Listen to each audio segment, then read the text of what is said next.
سلام، وقت بخیر. سلام، بفرمایید. سرکار خانم شیری؟ بله. خانم شیری، عذرخواهی میکنم اگر بعد موقع مزاحمتون شدم. من معارضا فرهنگم خانم شیری از گروه وسام. یه خبر خوبی داشتم براتون پیشاپیش به مناسبت سال روز تولدتون. زیاد هم وقتتون رو نمیگیرم.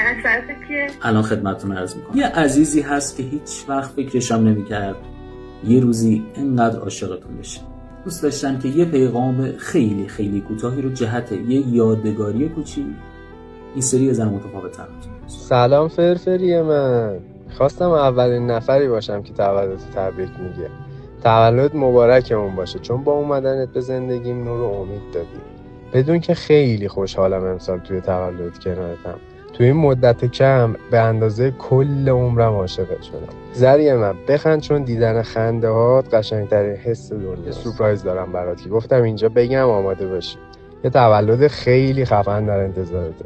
دوست دارم. میکنی حال بد منو، میدونی تو تکی آروم جون من. چشم خیره به چشای تو شدن، عاشقت شدم تو نگات درمون من.